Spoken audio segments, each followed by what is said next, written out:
Chapter 6. On the bus back, Barry decided to sit in front with Elliot and Mama Cool. Elliot was driving and Mama Cool was sitting next to him. Barry noticed that they were both looking a little white and tense. "So anyway, Barry, you're a party," said Mama Cool. "Oh yes, what kind of party should I have?" "Yes, well, obviously you should do, Elliot put a hand on his wife's knee. You sure you, want to say this?" he said quietly. "No, Elliot, we're committed to this way of life and we should continue to be so, whatever the cost." "Yeah, course, Mama, you're right. Barry, as we said at the start, you should always do exactly what you feel like doing, so you should have whatever party you feel like having." By now, the bus was approaching the field with the Cools' tent in it. Barry thought for a moment. "Okay," he said. "Right, that's all the cows on the bus. Let's start the engines." Elliot and Mama Cool looked on from about 10 meters away. They were clutching each other's hands. Elliot was shaking his head. Mama Cool may have been crying, but she was still managing to hold on to a spotty tablecloth knotted onto a stick, which Barry had decided would serve well as a checkered flag.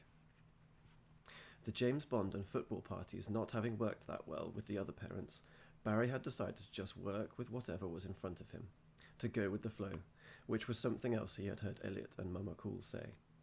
So, what he'd suggested for a party this time was Animal Car Wars. This is how you play Animal Car Wars. You fill up whatever vehicle happens to be at hand with whatever animal happens to be at hand. Then you fill up another vehicle with whatever other animal happens to be at hand. Then you race each other, and all forms of banging, knocking, and animal throwing are allowed. It had taken a while to fill the bus, and had involved quite a lot of Elliot and Mama Cool falling over while pushing and shoving and getting covered in cow pats. But now all the cows were on. Some of them had their heads poking out of windows, especially on the top deck. There had been a lot of aggrieved mooing, plus a bit of aggrieved barking, which was confusing at first until it became clear that Neil had got on the bus as well and was squashed underneath one particularly bloated udder. The other car in the race was the Rolls-Royce limousine from Bottomley Hall. Barry had asked Elliot and Mama Cool to invite Jeremy, Teremy, Meremy, Heremy, Queremy, Smellemy, Cianenemy, and Dave, so they had phoned Bottomley Hall. They knew the number, since it turned out that their tent was pitched on Lord Rada Welloff's land, and Peevish had driven straight over with them. Peevish had been less certain about playing Animal Car Wars, but Jeremy, Teremy, Meremy, Heremy, Queremy, Smellemy, Cianenemy, and Dave had all insisted that they weren't going to bottle out of a challenge, otherwise they didn't deserve the name Rada Welloff, which was why the double-decker bus was now lined up in a starting position beside the Rolls-Royce limousine. The bus filled with cows, and one dog, the limo with sheep. Although cows were the bigger of the two animals, the limo looked more stuffed, as it also had to fit Jeremy, Teremy, Meremy, Heremy, Queremy, Smellemy, Cianenemy, and Dave, and Peevish driving. Elliot Cool got into the driver's seat of the bus next to Barry. "Okay," said Barry. "You work the pedals, and I'll do the steering wheel." Really?" said Elliot. "Yes, my feet can't reach the pedals." "Yes, I can see that, but I mean, really?" "Well, it is exactly what I want," said Barry. "Okay," said Elliot grimly, and put his feet on the pedals. "Rev, please," said Barry. Elliot took a deep breath and revved the accelerator. To the side of them, the Rolls-Royce limo revved in reply. Barry nodded towards Mama Cool standing in front, between the bus and the limo. She looked terrified, but raised her flag anyway. The spotty tablecloth fluttered for a second in the wind, and then brought it down. Chapter 7. "Hit the accelerator," said Barry. "Floor it." Elliot did as he was told. The bus moved forward, very fast for a bus. "Moo, moo," went the cows. Barry looked over. Despite the bus's speed, it was still a bus, and the Rolls-Royce was still a car, and so it was getting ahead. He could see Jeremy, Teremy, Meremy, Heremy, Queremy, Smellemy, Cianenemy, Dave, and a number of sheep sticking their heads out of the electric roof, waving scornfully at him. The sheep weren't waving scornfully, they were just sticking their heads out, although one of them was going, "Bah!" in what Barry took to be a mocking manner. "Faster," said Barry. "It won't, go any faster. It's a double-decker bus." "Moo!" Barry tightened his hands around the wheel and turned it sharply towards the right. The front side of the bus banged against the back side of the limo. It knocked the limo off its path, spinning it round and round and round like a top. Ah! Barry could hear faintly under the roar of the bus engine. There they are, in the middle of their race.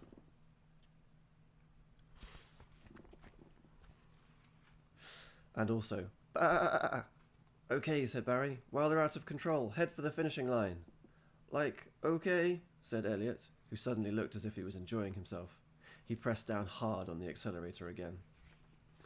The finishing line was a trail of mung bean muck that Barry had made Mama Cool drip out with a spoon. They went past it easily. Barry looked behind. The limo had ended up marooned in the middle of the field. Hooray, we've won, said Barry. Hey, said Elliot. Cool. Okay, said Barry. Now hit the brakes. I am, said Elliot. Harder. Like, I'm pressing down as hard as I can. They looked through the windscreen. Rushing towards them was the cliff edge, and beyond that, the sea. Why won't the brakes work? Screamed Barry. I think a combination of going too fast, hitting the limousine and getting the wheels covered in muck means we can't, stop, screamed Elliot. Moo! Oh my God, shouted Barry. Come on, Elliot, don't lose your cool. I've lost it, man. Completely, gone. This is, not cool. Moo! Not cool! They were skidding closer and closer to the edge. Barry looked round. Mama Cool was chasing after them, waving her arms, perhaps in the hope of creating enough wind to suck them back. Behind her, Peevish, Jeremy, Teremy, Meremy, Haremy, Queremy, Smellemy, Cianemy, Dave, and the sheep had got out of the limo and were pointing at them. None of the sheep were pointing, but they were all watching. Even Lord Rada Welloff had arrived to see what was happening, and beyond him, Barry thought he saw two other faces, that man and that woman, looking at him. The ones he had seen at Bottomley Hall, and the after-party with Lasarina, and the football match. As their faces receded away from him at some speed, he couldn't see them properly, but could somehow make out their expressions of concern and hope and something else. But before Barry could screw up his eyes to try and see them more clearly, Elliot screamed again. Barry turned round. All he could see was the oncoming cliff edge. Chapter 8. Barry shut his eyes. Then, as they lurched forward, he heard an enormous, scrunching clunk. What was odd about this enormous scrunching clunk was that it didn't come, as Barry had expected, with terrible pain and broken bones, and drowning and death. It just came with a jolt. On that basis, he opened his eyes to discover that the bus had been stopped by some unseen object about 10 meters from the cliff edge. There was a banging sound to his left. He looked over. It was Mama Cool looking, it has to be said, not at all cool, pounding on the window. Barry opened the door. Our tent, she cried. Our beautiful tent. What's happened to it? Said Barry.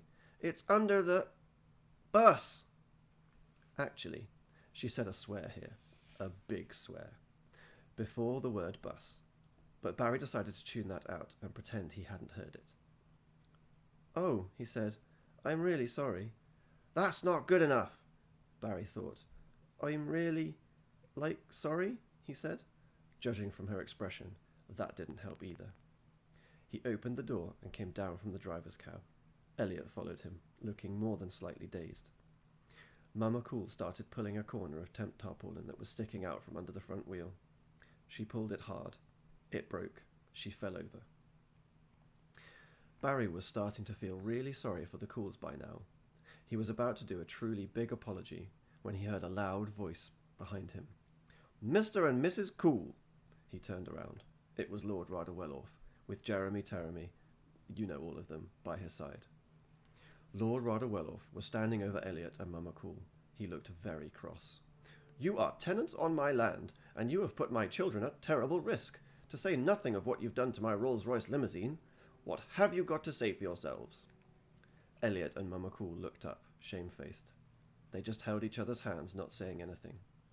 In fact, do you have anything to say before I instruct Peevish to have you thrown off my land immediately?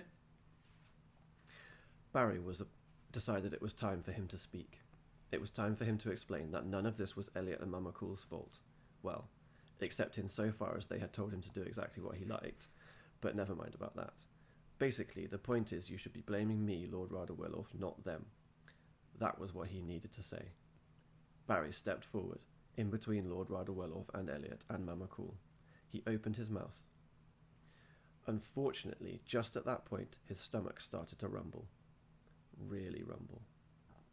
Inside his intestines, the A-bombs had been mixing with sugars and the banana balls, and the caramel haikals and the toffee snakes, and perhaps worst of all, the spoonful of mung bean muck he'd eaten earlier. And then it had all been shaken about in a very bumpy trip across the field in a skidding, out-of-control double-decker bus. He put his hand on his tummy. He opened his mouth, and from his mouth came not an apology, but the most multicoloured, sparkly stream of sick anyone had ever seen. It was like a beautiful rainbow of sick. Luckily, Mama Cool had realised what was about to happen, as soon as Barry put his hand on his tummy and heard the loud rumble. So in the nick of time, pulling Elliot with her, she jumped in front of Barry so that she and her husband could act as a human shield for Lord Radoweloff. Unluckily, this did mean that she and Elliot ended up covered up, head to foot, in Barry's beautiful rainbow of sick. "Oh, oh, oh," said Lord Radoweloff, backing away. Jeremy Teremy, Meremy Queremy, and all the rest of them backed off as well, going, "Ugh, ugh." The rainbow went on for a long time.